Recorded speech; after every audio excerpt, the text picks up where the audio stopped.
Para continuar esta sessão de abertura, chamo ao palco para tomar a palavra o Sr. Presidente da Associação Nacional de Transportes de Passageiros, Luís Cabasso Martins.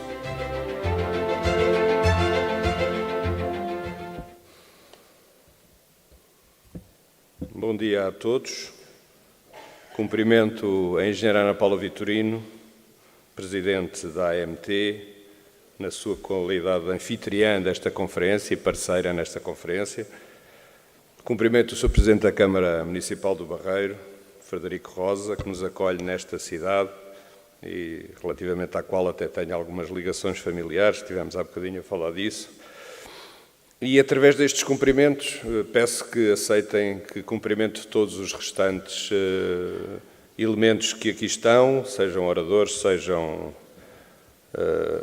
enfim, pessoas que venham ouvir-nos e refletir connosco aquilo que são, aquilo que é, e este título é muito interessante, o balanço dos contratos de primeira geração para melhor preparar o futuro. E queria exatamente começar por congratular-me por esta iniciativa da AMT, porque isto nasceu numa reunião entre a AMT e a Antrop, e a Engenheira Ana Paula Vitorino avançou logo com esta ideia de promovermos esta conferência, que me pareceu uma excelente ideia, e exatamente porque é necessário, do nosso ponto de vista, fazer esta análise, este balanço. A Antrop, que eu sou Presidente, na sua qualidade de representante da generalidade das empresas prestadoras do Serviço Público de Transporte de Passageiros, nas suas diversas configurações jurídicas, desde o primeiro minuto, como eu disse, associou esta iniciativa, antes de mais, por se tratar de uma matéria de singular importância para o país, em particular para as populações das diversas regiões de Portugal que necessitam e usam os transportes públicos para garantir as suas deslocações.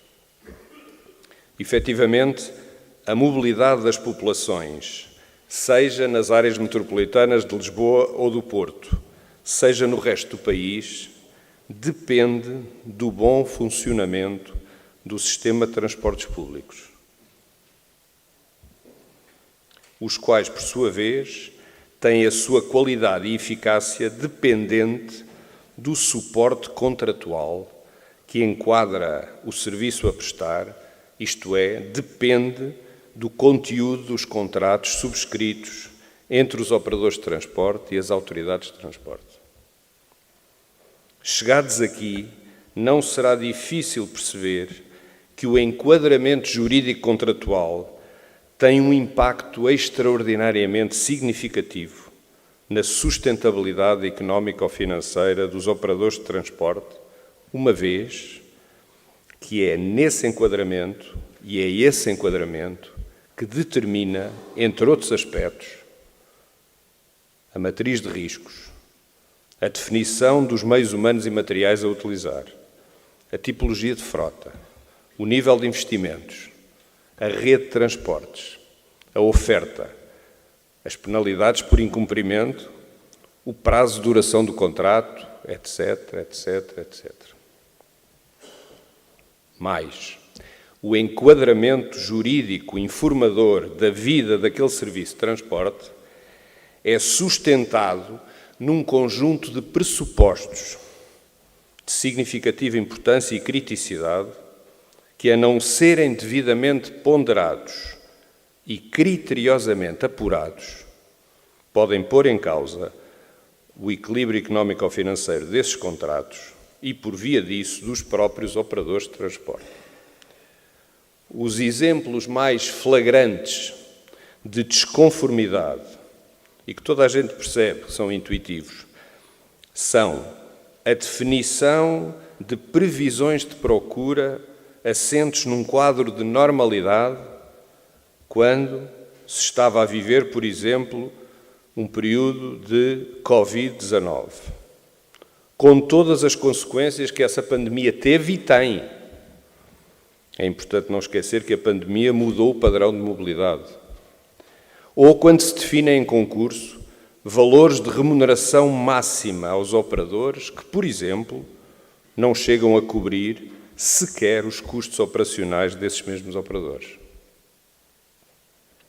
Se a essas vicissitudes juntarmos os efeitos daquilo que se pode chamar, no setor da mobilidade de pessoas, uma mudança de época, e não simplesmente uma época de mudança, devido à revolução jurídica, que já foi aqui referida pela engenheira Ana Paula Vitorino, operada a partir da publicação da Lei 52 de 2015, que, como sabemos, veio alterar significativamente toda a arquitetura do sistema de mobilidade, designadamente ao nível das competências e responsabilidades dos diversos atores do sistema.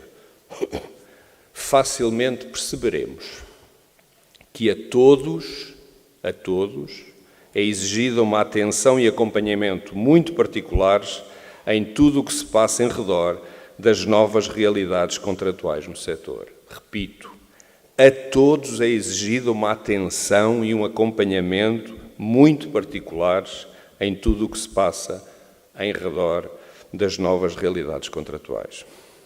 A este propósito, recordo o percurso que as empresas de transporte fizeram nestes últimos anos, que também já foi referido. Partiram de uma situação que lhes era conhecida há décadas.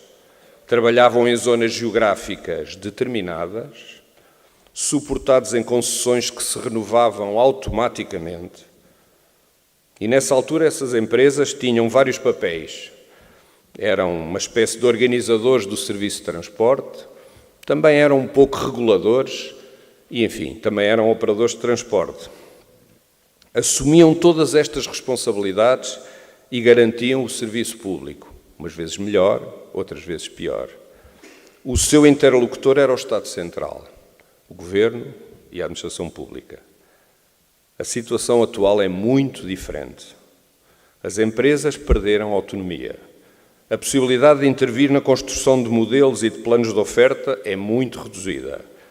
Deixaram de influir nas vertentes comerciais e de mercado.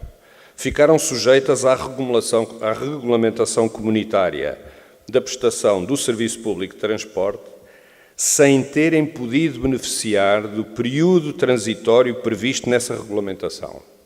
É importante aqui dizer que o adiamento da implementação do novo enquadramento jurídico queimou todo o período transitório que seria essencial para a adaptação de todos os agentes.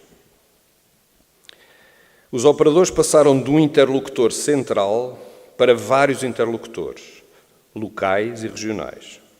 Muitas vezes são obrigados a responder a um conjunto muito diversificado de modelos e filosofias de mobilidade. As obrigações de reporte de informação explodiram, passámos do 8 para o 80, com tudo o que isso implica de reorganização das empresas e requalificação de quadros.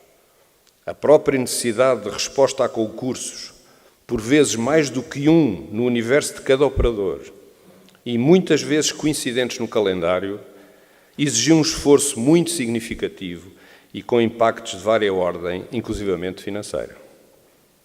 E tudo isto, não nos podemos esquecer, num enquadramento muito exigente, onde confluíram a pandemia, o disparar dos custos com os combustíveis, a pressão sindical para atualizações salariais muito acima da inflação, naturalmente empurrados pelas sistemáticas atualizações administrativas do salário mínimo, e ainda a gestão das diversas situações que se iam sucedendo em cada autoridade de transporte, designadamente quando nos deparávamos com cadernos de encargos completamente inviáveis e insustentáveis, originando a ausência de propostas aos concursos lançados, situações não desejadas por ninguém, mas inevitáveis face às circunstâncias. E ainda a recorrente instabilidade da política internacional, que tem condicionado de forma muito significativa a economia do país. Por todas estas razões, esta iniciativa da AMT é francamente meritória. Espero que daqui saiam ideias, propostas e, sobretudo, a consciência da necessidade de corrigir os erros e construir um modelo contratual de segunda geração sustentável e suscetível de contribuir para uma mobilidade de pessoas ao nível das suas necessidades e anseios. Uma última palavra para a AMT, e com isto termino. O papel do regulador económico é insubstituível e neste enquadramento ganha relevo e importância. Precisamos de uma AMT atenta, atuante e firme na defesa dos equilíbrios do sistema e da legalidade, sem hesitações. Isto inclui a salvaguarda da sustentabilidade do setor, através da garantia de sobrevivência dos agentes económicos. A AMT tem de ser proativa e só validar propostas de contratualização de serviço público com todos os pressupostos fundamentais salvaguardados e reconhecidos.